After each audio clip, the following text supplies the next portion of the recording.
Latinoamericano, capítulo Venezuela. Gracias por acompañarnos la mañana de hoy. Buenos días, Enrina. Buenos días a todas y a todos.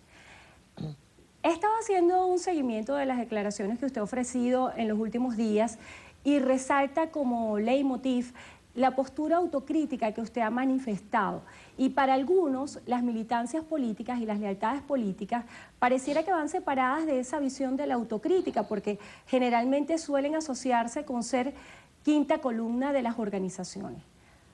¿Cuál pudiera definir usted es la postura que debería tener una militancia política que asume el rol de la autocrítica? Bueno, en primer lugar, nuestro propio estatuto del Partido Socialista Unido de Venezuela, digamos, habla de un militante autocrítico y crítico. De manera que yo no estoy haciendo nada que no esté incluso dentro de los estatutos. Pero sobre todas las cosas, yo pienso que uno tiene que estar conforme con las cosas que dice y con las que hace. Esto tiene que ver, yo digo que la lealtad tiene que ver con que uno se respete a sí mismo, con que uno tenga posturas que defienda, y generalmente la lealtad no son hacia personas, sino hacia principios. O sea, cuando se tiene principios, bueno, puede ser que hay personas que no tengan principios, pero cuando se tiene principios, lo fundamental es ser leal a sus propios principios. Y también un poco tiene que ver con el tema de la coherencia. En el caso de usted, que forma parte del capítulo Venezuela del Parlamento Latinoamericano, que fue electa por votos, está rechazando la postura de que estas elecciones a partir de ahora pudieran realizarse de segundo grado, es decir, que sean a través de la Asamblea Nacional y no los electores los que tengan la facultad de definir quiénes van a estar en el Parlamento Latinoamericano. ¿En qué fundamenta esta propuesta? Bueno, en primer lugar, ya los venezolanos y las venezolanas adquirieron un derecho en el año 2000, cuando el decreto constituyente, el estatuto electoral, que fue consecuencia de la constituyente, llamó a elecciones directas, universales y secretas al Parlamento latinoamericano, conjuntamente cuando llamó a la elección, aquella elección general, macro elección. Entonces, el constituyente en ese momento puede haber dicho Asamblea Nacional, y de ahí salían las delegaciones para el Parlamento Latinoamericano y el Parlamento Andino, porque en esa ocasión se abrió la elección general, tanto Parlamento Latinoamericano como el Parlamento Andino.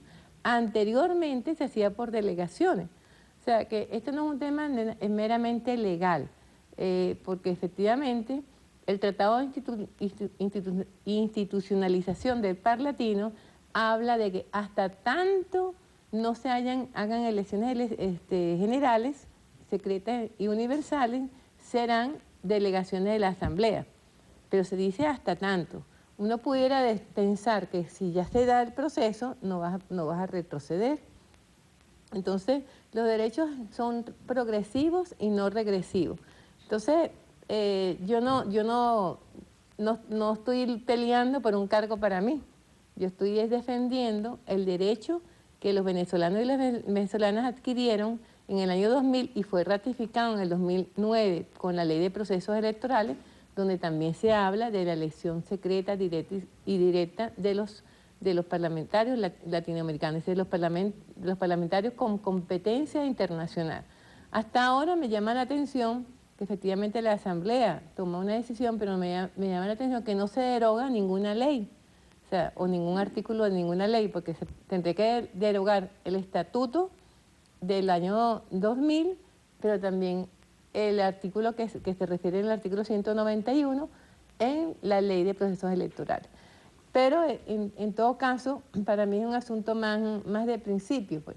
O sea, si nosotros hablamos de la democracia participativa y democrática, si nuestro proceso se ha marcado justamente por abrir cada vez procesos democráticos más extensos, y el presidente Chávez los defendía, y el presidente Chávez fue que participaba directamente discutiendo la lista que iba al Parlamento latinoamericano. Hoy en día no entiendo cómo vamos a retroceder un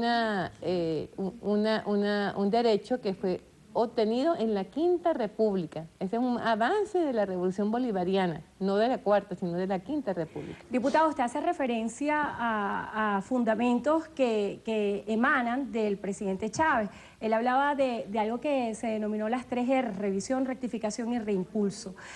Haciendo énfasis en estas 3R, si lo lleváramos a este contexto actual, ¿qué debería revisarse siendo crítico y autocrítico? Bueno, el presidente Diosdado ha hablado de temas que son importantes. Él habla de que el Parlamento Latinoamericano anda por su lado, digamos así. Yo creo que eso es importante y es una autocrítica que tenemos que hacernos nosotros, pero también la Asamblea Nacional, porque nunca se crearon los mecanismos para que hubiera una entrega de cuentas. Existe un mecanismo que hace el Parlatino, incluso regionalmente, es que nosotros entreguemos todas las leyes que vamos haciendo a nuestros congresos y asamblea, y eso lo hemos hecho. Por lo menos yo desde mi comisión de ambiente, que soy la presidenta regional, lo he hecho. Me he reunido con la comisión de ambiente de la asamblea, le he entregado las informaciones y todo este tipo de cosas. Pero una relación fluida realmente no la ha habido, y yo puedo asegurar que no es por responsabilidad de nosotros.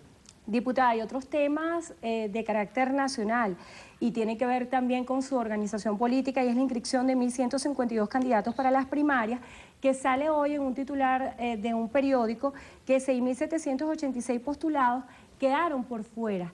¿Cómo se están llevando a cabo este proceso de postulaciones y cuáles son los mecanismos internos que tiene el partido?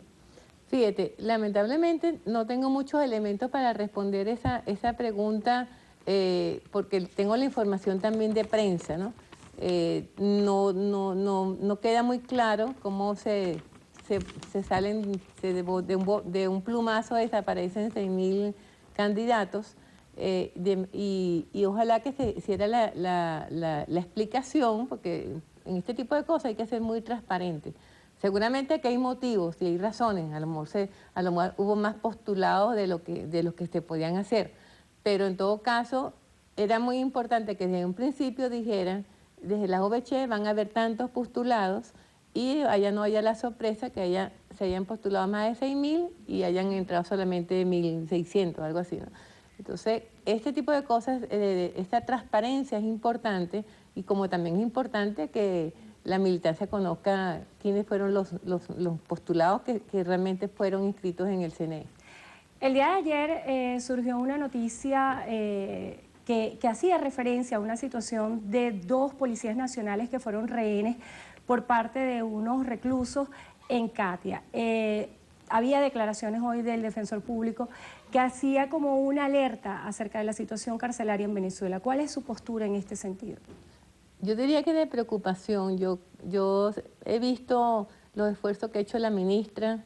Le tengo mucho aprecio y cariño a la ministra del área penitenciaria. No le toca una tarea fácil, porque no es una tarea de un ministerio. Creo que tiene que haber decisiones más amplias. Por ejemplo, tiene que haber una construcción importante de número de centros penitenciarios, porque eso ocurre porque muchas personas procesadas, o es por el hacinamiento, se van a sitios que no están adecuados como cárceles, que son los puestos de policía. El otro día tuve que hacer una denuncia en el CICPC, y había en ese mismo piso, en otro piso, de repente yo sentí una música, una bulla, y le dije, ¿aquí hay una fiesta? No, esos son los presos. Entonces, y estoy hablando aquí en la avenida Urdaneta. Entonces me llamó la atención de que en todas partes hay presos, bueno, en todos los sitios donde las policías, pues, y el hacinamiento siempre es terrible. Entonces es muy importante seguir avanzando en un proceso de transformación del sistema penitenciario que pasa por condiciones humanas, o sea, adecuadas para los presos, pero también porque los presos puedan rehabilitarse, que hayan espacios para el trabajo, para oficios, que puedan rehabilitarse, y realmente la cárcel no se convierta en una hacedora de delincuentes, porque a veces eso es lo que ocurre. Entran jóvenes que a lo mejor tuvieron un error que por primera vez, y sin embargo salen presos y salen como delincuentes. La idea es que de la cárcel los hombres y mujeres que puedan ingresar, porque cometieron errores y están sancionados, salgan rehabilitados. Se acerca el 1 de mayo. En estas fechas previas siempre hay muchos balances acerca de los trabajadores en nuestro país, cuáles deberían ser las reivindicaciones. El Partido Comunista Venezolano lanzaba una propuesta de un incremento del 40% del salario de impacto nacional. ¿Cuál pudiera ser la reivindicación más importante para los trabajadores venezolanos en este 1 de mayo? Fíjate, yo no estoy segura que el incremento de salario sea lo que resuelva los problemas, ¿no? O sea, detrás de un incremento hay un impacto inflacionario. Viene una otra inflación. Entonces, de verdad, creo que hay que hacer un esfuerzo. Bueno, por supuesto, hoy el presidente Maduro anunciará, no sé cuáles van a ser los anuncios, seguramente anunciará algunas medidas para paliar la situación. Seguramente va a haber un incremento de sueldos, pero tiene que haber un control de los precios, o sea, un control, una supervisión. De verdad, lo que hay es se ha desatado una ola de especulación que realmente está haciendo mucho daño. Entonces, yo creo que hacia ahí tiene que avanzarse de manera importante. Diputada, se nos agotó el tiempo. Y volviendo un poco con el carácter cíclico a lo que fue el principio de esta entrevista.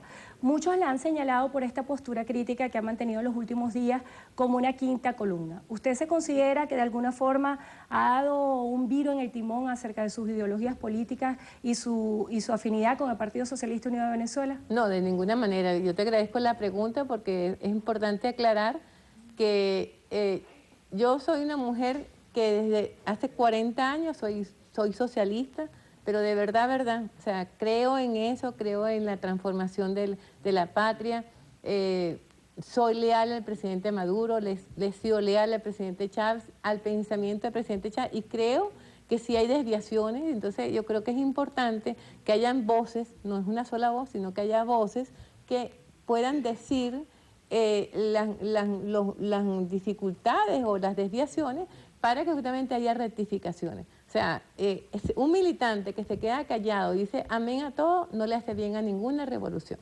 Le damos las gracias a Ana Elisa Osorio, diputada ante el Parlamento Latinoamericano, capítulo Venezuela, por haber estado con nosotros hoy en Entrevista a Venevisión. Gracias, Enrina, y muy buenos días. Buenos días para todos también y gracias por habernos acompañado. De inmediato pases con Elianti y Manuel. La cita es en la emisión meridiana como siempre.